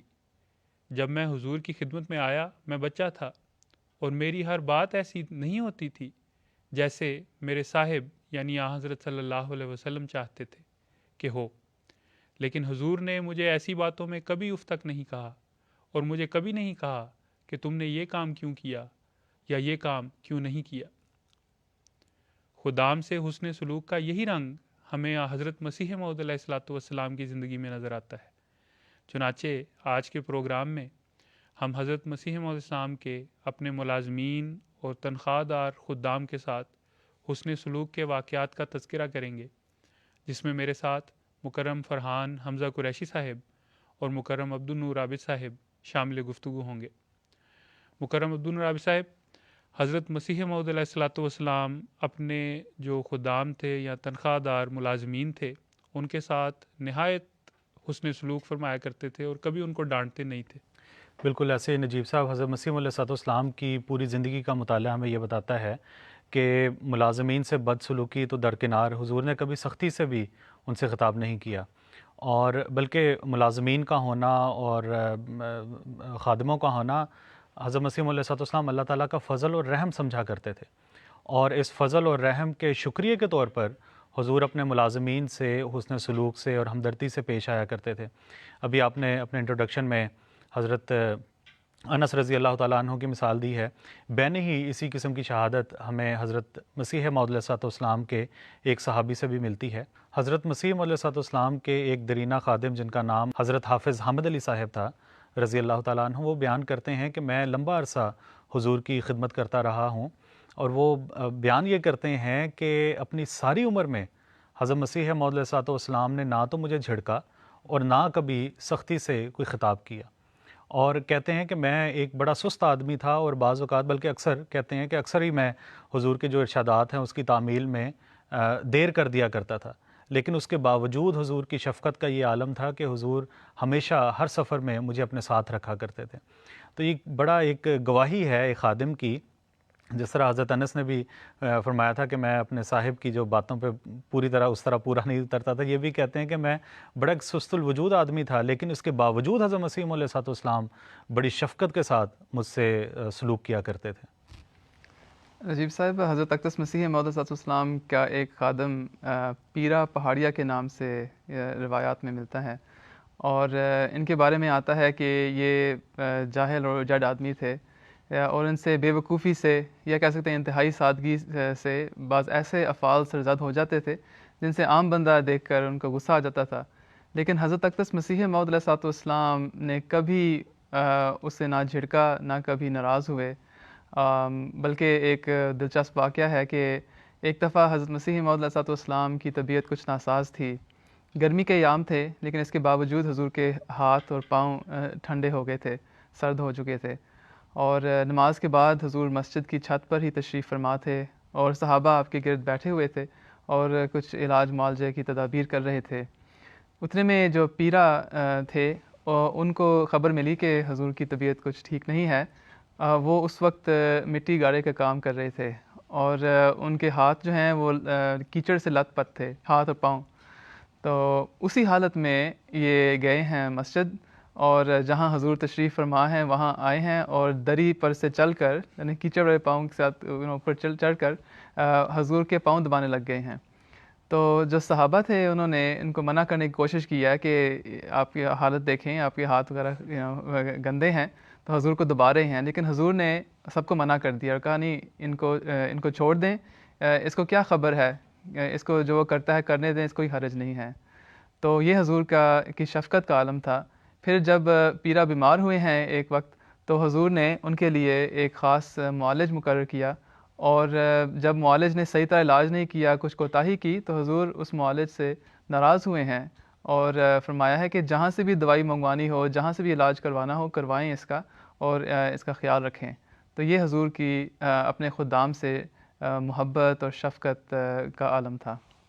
جی فرحان قریشی صاحب، حضرت مسیح موعود علیہ السلام کے ایک دیرینہ خادم مرزا اسماعیل بیگ صاحب، جو بچپن سے حضور کے خادم رہے ہیں اور حضور کے ساتھ رہے ہیں، وہ بیان کرتے ہیں کہ ابتدائی زمانے میں جب بڑے مرزا صاحب یعنی حضرت مسیح موعود علیہ السلام کے والد حضرت مسیح موعود علیہ السلام کو مقدمات میں پیش ہونے کے لیے بھجوایا کرتے تھے، تو سفر میں مرزا اسماعیل بیگ صاحب بھی جایا کرتے تھے. یہ بیان کرتے ہیں کہ سفر میں ایک گھوڑا ہوتا تھا اور ہم 2 افراد ہوتے تھے جنہوں نے جانا ہوتا تھا. اور جب کہتے ہیں کہ ہم قادیان سے نکلتے تو حضور پیدل چل پڑتے اور مجھے گھوڑے پر بٹھا دیتے، اور میں حضور کو کہتا کہ مرزا صاحب مجھے شرم آتی ہے. تو حضور بڑی طمانت سے آگے سے فرماتے کہ تمہیں گھوڑے پر چڑھ کے شرم آتی ہے، مجھے پیدل شرم نہیں آتی.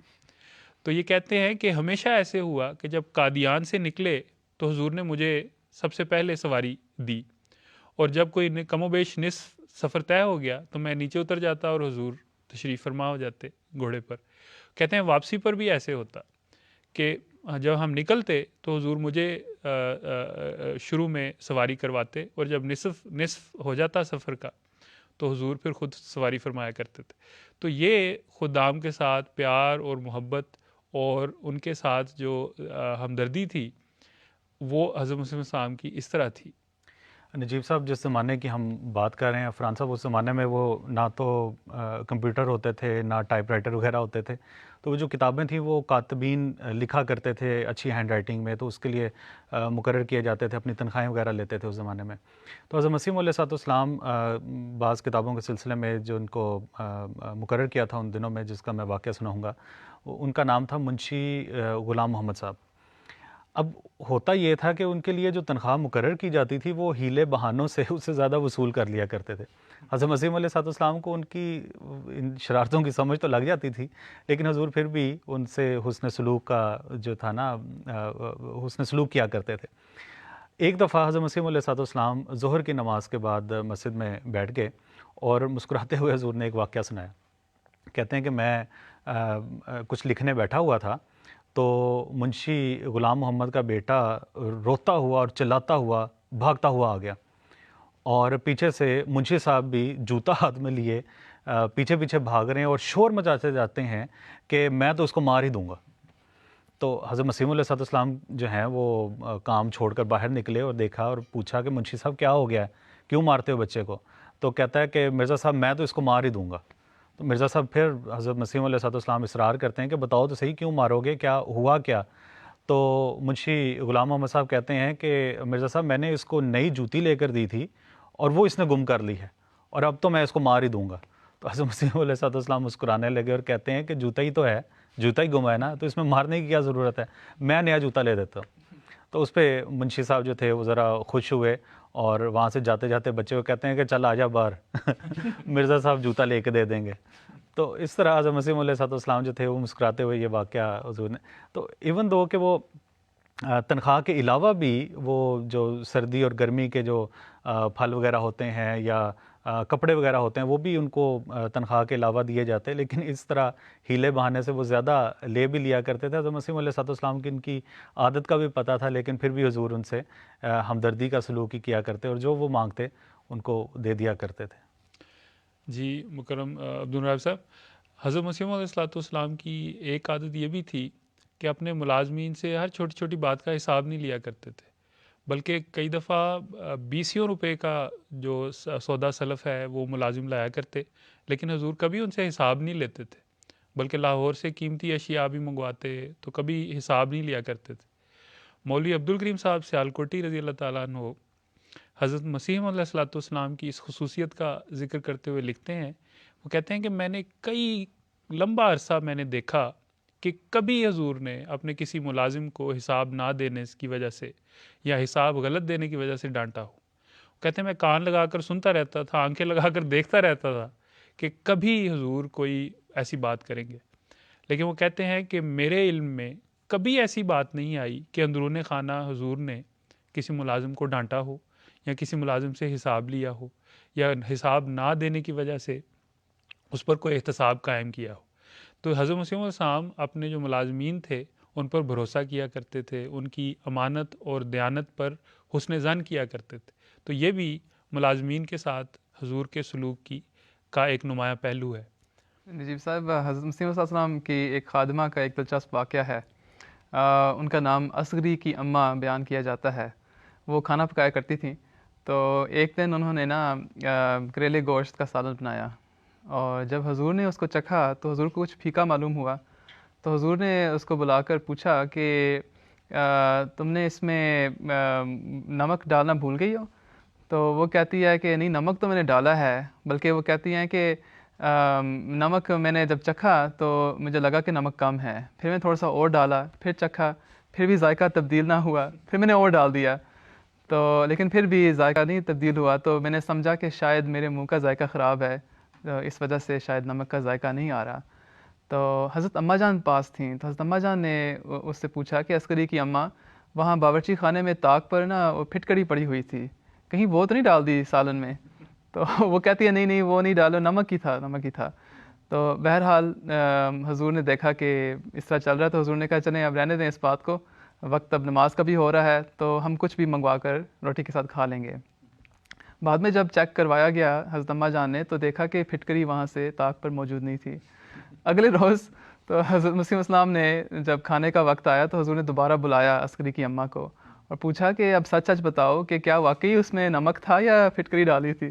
وہ کہتی ہے اس نے ہاتھ جوڑ کر اس نے کہا کہ مجھ سے غلطی ہو گئی, غلطی سے پھٹکری اندر ڈال دی تھی میں نے. تو حضور نے پوچھا کہ پھر ہنستے ہوئے حضور نے پوچھا کہ کیوں نہیں اس کا اعتراف کیا.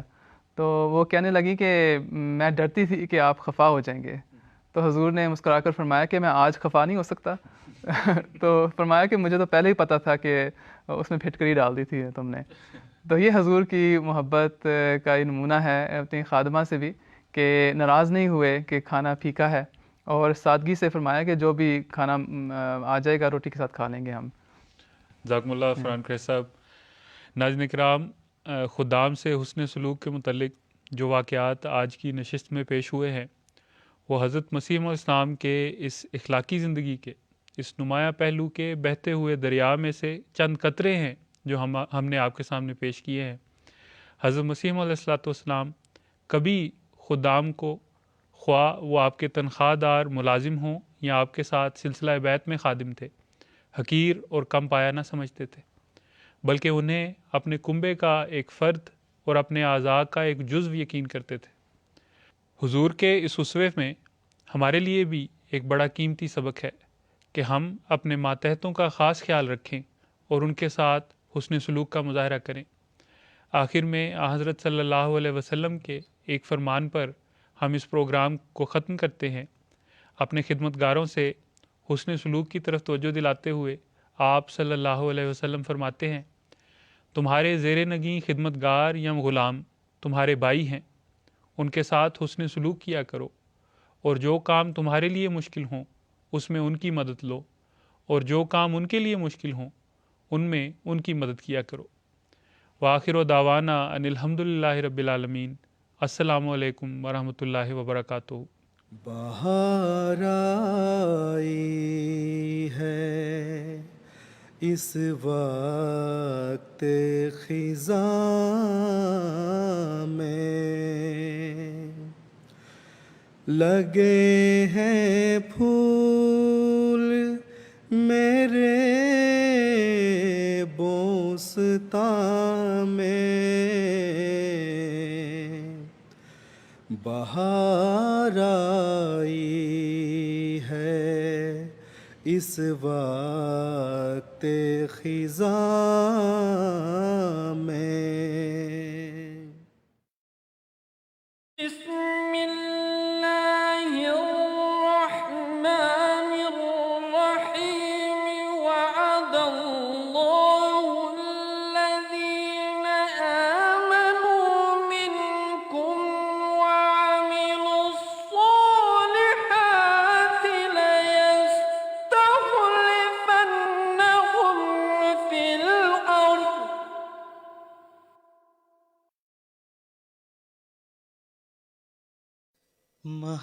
اللہ تعالیٰ نے جو یہ وعدہ فرمایا کہ میں تیری تبلیغ کو زمین کے کناروں تک پہنچاؤں گا, دیکھو کس شان سے پورا فرمایا. محبت کی تانے اڑائیں گے ہم, محبت کے نغمات گائیں گے ہم, اخوت کی تانے اڑائیں گے ہم. جہاں تک نہ پہنچی ہو آواز حق, وہاں جا کے قرآن سنائیں گے ہم.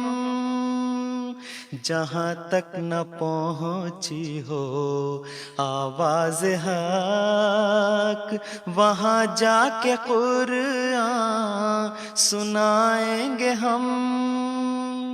وہاں جا کے قرآن سنائیں گے ہم, وہاں جا کے قرآن سنائیں گے ہم.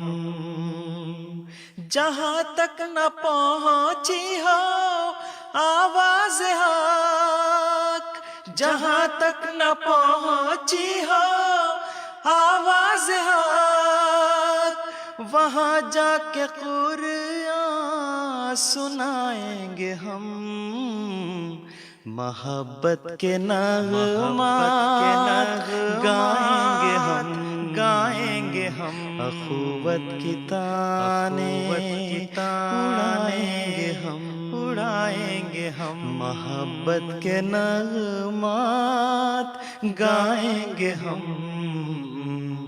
اخوت کی تانیں اڑائیں گے ہم محبت کے نغمات گائیں گے ہم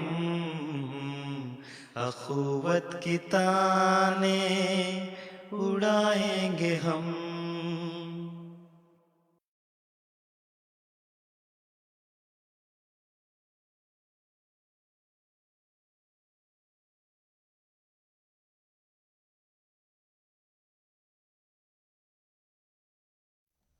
أعوذ بالله من الشيطان الرجيم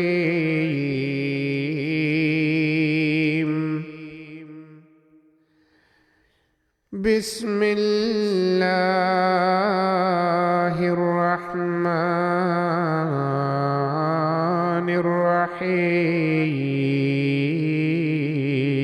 الرحيم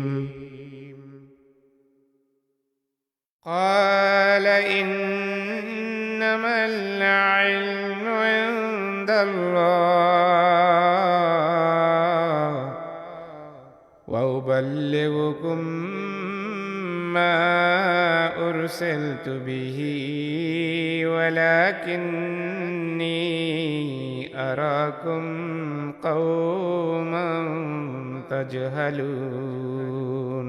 اس نے کہا یقیناً علم تو صرف اللہ ہی کے پاس ہے اور میں تو تمہیں وہ پیغام پہنچا رہا ہوں جس کے ساتھ مجھے بھیجا گیا ہے، لیکن میں تمہیں ایک بہت جاہل قوم دیکھ رہا ہوں. فلما رأوه عارضا مستقبل أوديتهم قالوا هذا عارض ممطرنا بل هو ما استعجلتم به ريح فيها عذاب أليم. بس جب انہوں نے اسے ایک بادل کی صورت میں دیکھا جو ان کی وادیوں کی طرف بڑھ رہا تھا تو کہا یہ ایسا بادل ہے جو ہم پر بارش برسانے والا ہے. نہیں بلکہ یہ تو وہی ہے جسے تم جلد مانگا کرتے تھے. یہ ایک ایسا جھکڑ ہے جس میں دردناک عذاب ہے. تدمر كل شيء بأمر ربها فأصبحوا لا يرى إلا مساكنهم كذلك نجزي القوم المجرمين. تباہ کر دیتا ہے ہر چیز کو اپنے رب کے حکم سے، بس وہ ایسے تباہ ہو گئے کہ ان کے گھروں کے سوا کچھ دکھائی نہ دیتا تھا. اسی طرح ہم مجرم قوم کو جزا دیا کرتے ہیں. وَلَقَدْ مَكَّنَّاهُمْ فِي مَاءٍ مَكَّنَّاكُمْ فِيهِ وَجَعَلْنَا لَهُمْ سَمْعًا وَأَبْصَارًا وَأَفْئِدَةً فما أغنى عنهم سمعهم ولا أبصارهم ولا أفئدتهم من شيء. اور یقیناً ہم نے انہیں وہ تمکنت بخشی تھی جو تمکنت تمہیں نہیں بخشی، اور ہم نے ان کے کان اور آنکھیں اور دل بنائے تھے، بس ان کے کان اور ان کی آنکھیں اور ان کے دل کچھ بھی ان کے کام نہ آ سکے. إذ كانوا يجحدون بآيات الله وحاق بهم ما كانوا به يستهزئون. جب انہوں نے اللہ کی آیات کا بضد انکار کیا اور جس بات کا وہ مذاق اڑایا کرتے تھے اسی نے انہیں گھیر لیا. وَلَقَدْ أَهْلَكْنَا مَا حَوْلَكُمْ مِنَ الْقُرَى وَصَرَّفْنَا الْآيَاتِ لَعَلَّهُمْ يَرْجِعُونَ. اور یقیناً ہم تمہارے ارد گرد کی بستیوں کو بھی ہلاک کر چکے ہیں اور ہم نے نشانات کو پھیر پھیر کر بیان کیا تاکہ وہ رجوع کریں.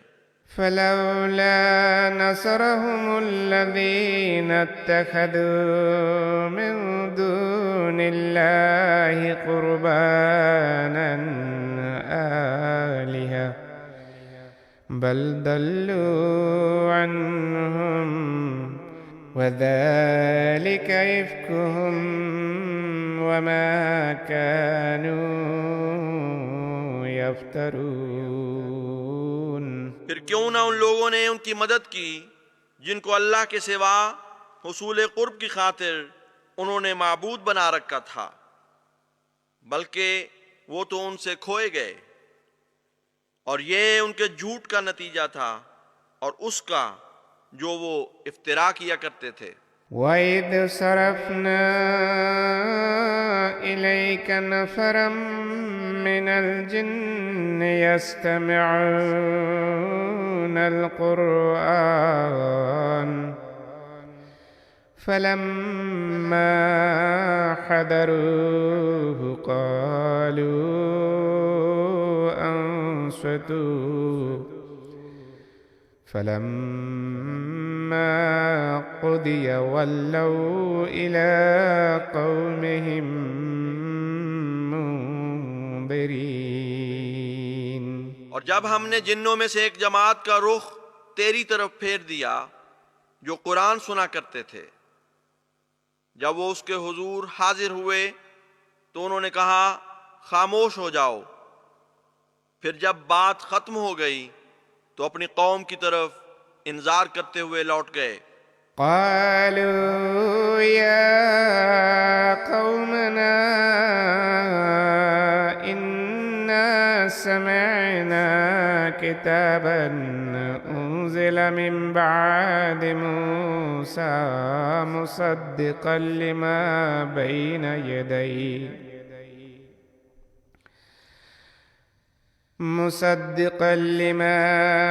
يديه يهدي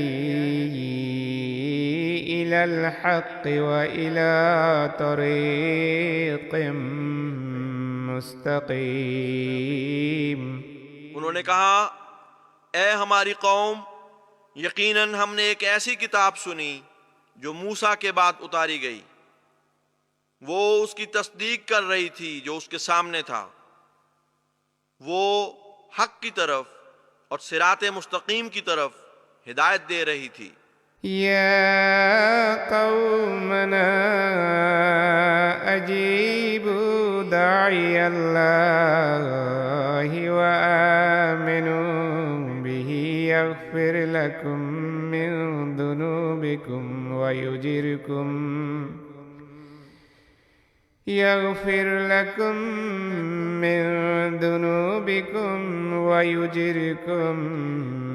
من عذاب أليم. اے ہماری قوم، اللہ کی طرف بلانے والے کو لبیک کہو اور اس پر ایمان لے آؤ، وہ تمہارے گناہ بخش دے گا اور تمہیں دردناک عذاب سے بچائے گا. ومن لا يجب داعي الله فليس بمعجز في الأرض وليس له من دونه أولياء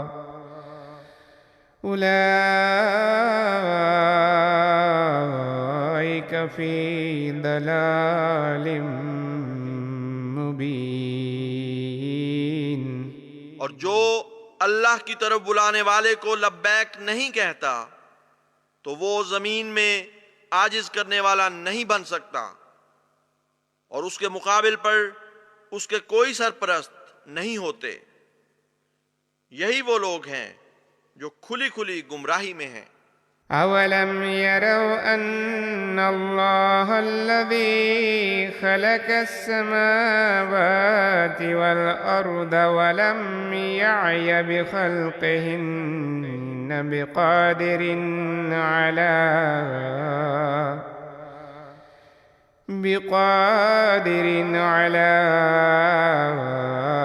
أن يحيي الموتى بلى إنه على كل شيء قدير۔ اور کیا انہوں نے نہیں دیکھا کہ اللہ جس نے آسمانوں اور زمین کو پیدا کیا اور وہ ان کی تخلیق سے تھکا نہیں، اس بات پر قادر ہے کہ مردوں کو زندہ کرے؟ کیوں نہیں؟ یقیناً وہ ہر چیز پر جسے وہ چاہے دائمی قدرت رکھتا ہے۔ وَيَوْمَ يُعْرَضُ الَّذِينَ كَفَرُوا عَلَى النَّارِ أَلَيْسَ هَذَا بِالْحَقِّ قَالُوا بَلَى وَرَبِّنَا قال فذوقوا العذاب بما كنتم تكفرون۔ اور یاد رکھو اس دن کو جس دن وہ لوگ جنہوں نے کفر کیا آگ کے سامنے پیش کیے جائیں گے۔ کیا یہ سچ نہیں تھا؟ وہ کہیں گے کیوں نہیں، ہمارے رب کی قسم یہ سچ تھا۔ وہ ان سے کہے گا بس عذاب چکھو اس وجہ سے کہ تم انکار کیا کرتے تھے۔ بسم اللہ الرحمن الرحیم وعد اللہ الذین آمنوا منکم وعملوا الصالحات ليستخلفنهم في الأرض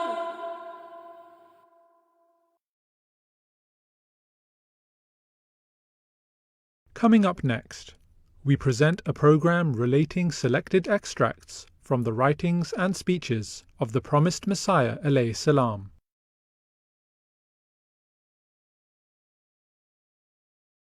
Love for all, hatred for none. Let's make it happen. محبت کے نغمات گائیں گے ہم، اخوت کی تانیں اڑائیں گے ہم۔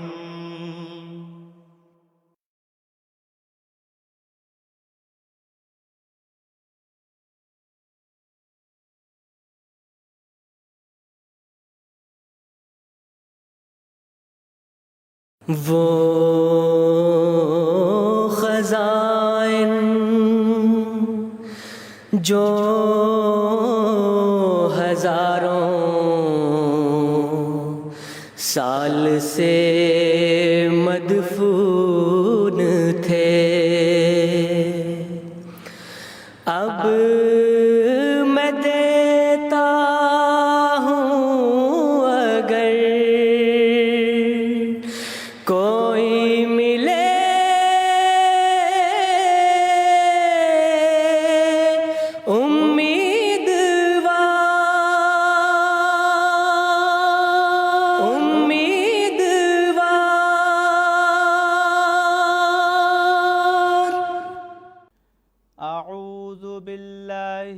الشیطان الرجیم بسم اللہ الرحمن الرحیم۔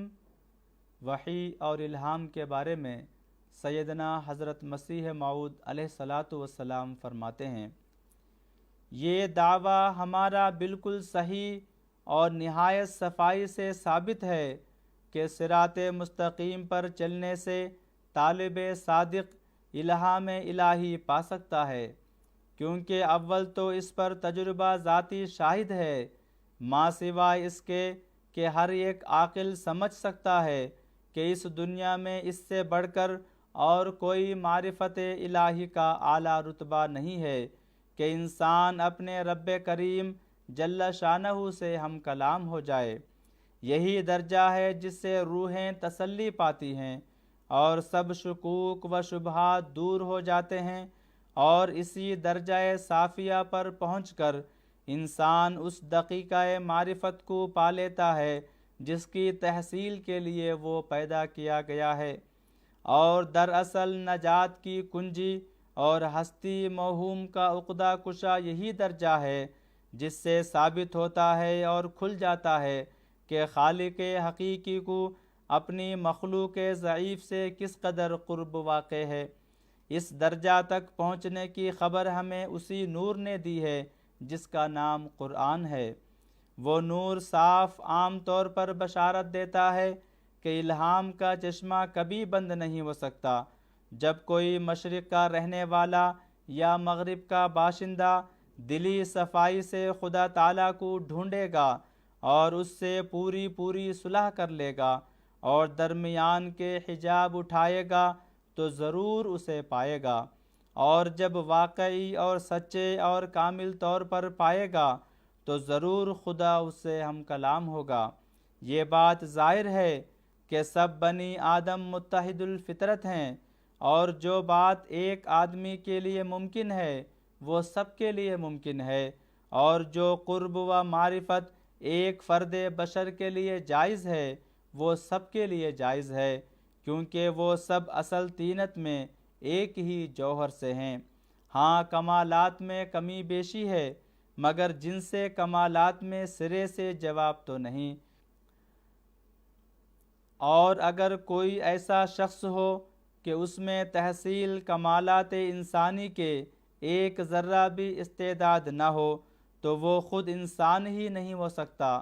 غرض تھوڑے بہت کا تو انسانی استعدادوں میں فرق ضرور ہوتا ہے، مگر انسان ہو کر یک لخت فقدان استعداد نہیں ہو سکتا۔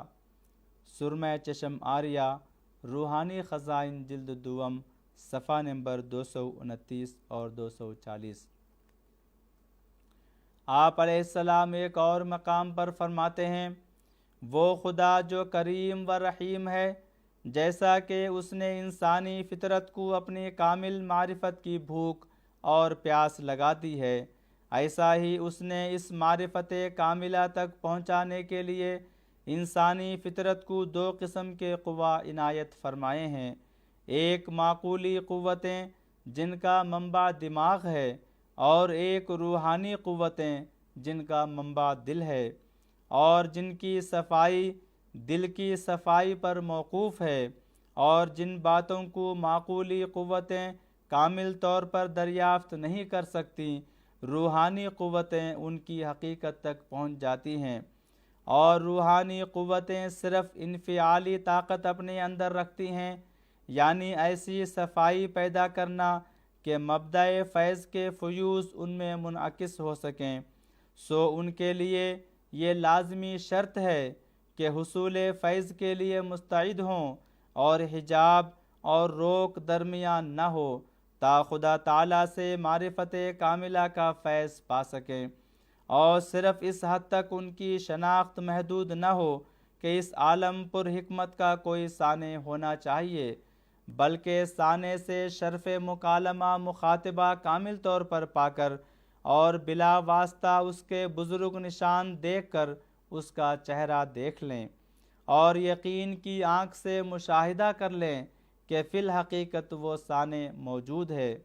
لیکن چونکہ اکثر انسانی فطرتیں حجاب سے خالی نہیں، اور دنیا کی محبت اور دنیا کے لالچ اور تکبر اور نخوت اور عجب اور ریاکاری اور نفس پرستی اور دوسرے اخلاقی رذائل اور حقوق اللہ اور حقوق عباد کی بجا آوری میں عمدن قصور اور تساہل، اور شرائط صدق و ثبات اور دقائق محبت اور وفا سے عمدن انحراف اور خدا تعالیٰ سے عمدن قطع تعلق اکثر طبائع میں پایا جاتا ہے۔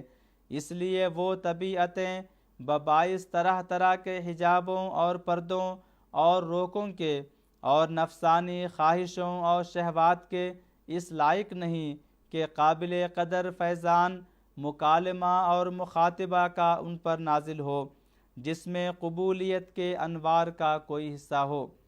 ہاں، عنایت ازلی نے جو انسانی فطرت کو ضائع کرنا نہیں چاہتی، تخم ریزی کے طور پر اکثر انسانی افراد میں یہ عادت اپنی جاری کر رکھی ہے کہ کبھی کبھی سچی خوابیں یا سچے الہام ہو جاتے ہیں، تا وہ معلوم کر سکیں ان کے لیے آگے قدم رکھنے کے لیے ایک راہ کھلی ہے، لیکن ان کی خوابوں اور الہاموں میں خدا کی قبولیت اور محبت اور فضل کے کچھ آثار نہیں ہوتے، اور نہ ایسے لوگ نفسانی نجاستوں سے پاک ہوتے ہیں، اور خوابیں محض اس لیے آتی ہیں کہ تا ان پر خدا کے پاک نبیوں پر ایمان لانے کے لیے ایک حجت ہو۔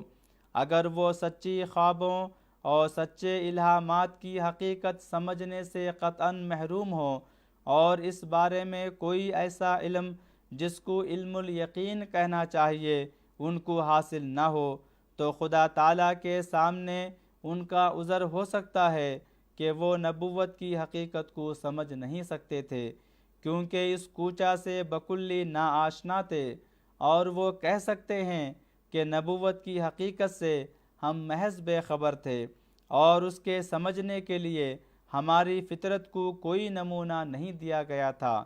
پس ہم اس مخفی حقیقت کو کیوں کر سمجھ سکتے؟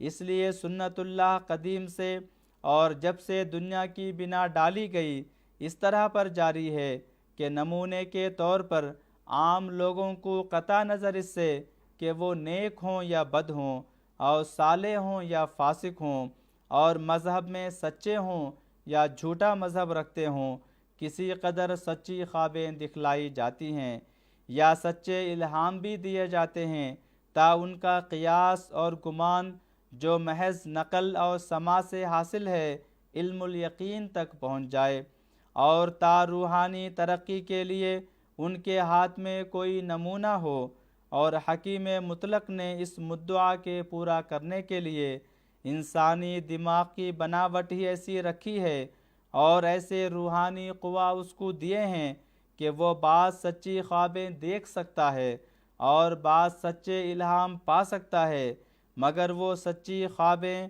اور سچے الہام کسی وجاہت اور بزرگی پر دلالت نہیں کرتے، بلکہ وہ محض نمونہ کے طور پر ترقی کے لیے ایک راہیں ہوتی ہیں۔ حقیقت الوحی، روحانی خزائن، جلد 22، صفحہ نمبر 8 تا 10۔ اللہ تعالی ہم سب کو ان ارشادات پر عمل کرنے کی توفیق عطا فرمائے۔ وآخر دعوانا ان الحمد للہ رب العالمین۔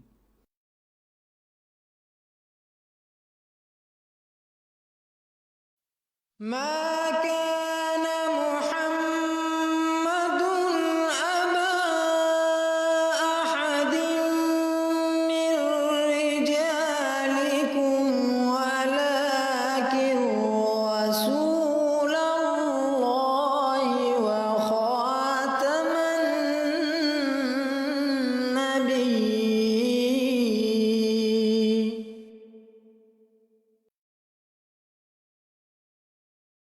Join us after this short break as we present a faith-inspiring speech delivered by Hazrat Khalifatul Masih V, may Allah be his helper, the head of the Ahmadiyya Muslim community. 132 years and history still in the making. Islam Ahmadiyyat continues to spread. This progress has brought along a magnificent rich legacy where historical names, organizations, personalities, books, and much more continue to be added to it. Ahmadipedia is a new interactive search engine that aims to make your understanding of Ahmadiyyat easier. This ongoing project will enable you to search terms, literature, personalities, periodicals, institutions, and anything related to Ahmadiyyat. Under every entry, you can find related links leading you to videos, books, and articles for further reading and understanding. As the Ahmadiyya Archive and Research Center makes Ahmadipedia available to you, we must tell you that this is an ongoing project. It will never be complete without your contribution.